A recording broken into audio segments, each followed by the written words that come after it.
አይገባኝም ግን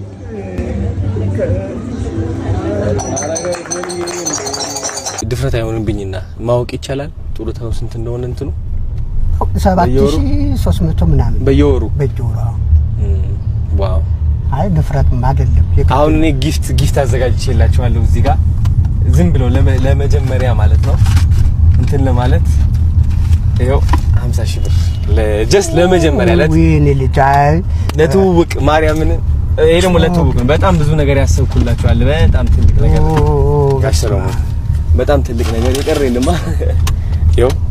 አመሰግናለሁ ተባረክ እንግዲህ የረገጥከው ሁሉ በእጄ ነካቸው ነገሮች ሁሉ ይባረኩ ገና ምን ታየ ብዙ ነገር ያዘጋጀሉላችኋል በጣም ብዙ ትልቅ ታሪክ እንሰራለን የምን ጡረታ ነው ገና ጀግና ኢነርጂያችሁ በቃ በጣም የወጣት ነው እውነት አዎ እና በጣም ከዚህ በላይ ብዙ ነገር እንሰራለን ብዙ በቃ ያሰብኩት ነገር አለ ቲክቶካችሁ በቃ እኔ አማርኛ ይከብደኛል ግን ትልቅ ሰው ማናገር በጣም ይገባኛል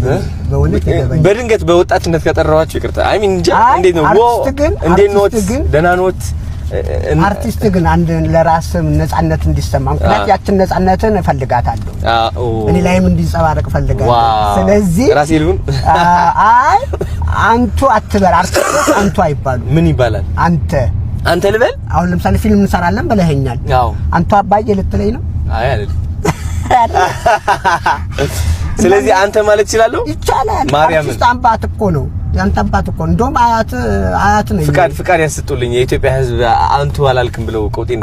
አይሉም ይታወቃል አዎ ቀደም እኮ ሰላም ሲሉኛ ላይ ፋዘር እንዴት ነህ እንደምን አዎ ነው የሚሉኝ እኔ እሱ ይቀለኛል ስለዚህ አሁን ብዙ ሐሳብ አለኝ ያንተ ቲክቶክ ያሪያ አንተ አልልም ያንተ ነው አዎ ከበኔ ቅዱስ ለምሳሌ እንዴ በጣም ስለማከብሮት በጣም አዎ እንዴ ስለዚህ እዛ ኤክሰለንሱ አለ እሺ በቃ እሱን ታሳቢ በማድረግ የወጣት ናቸው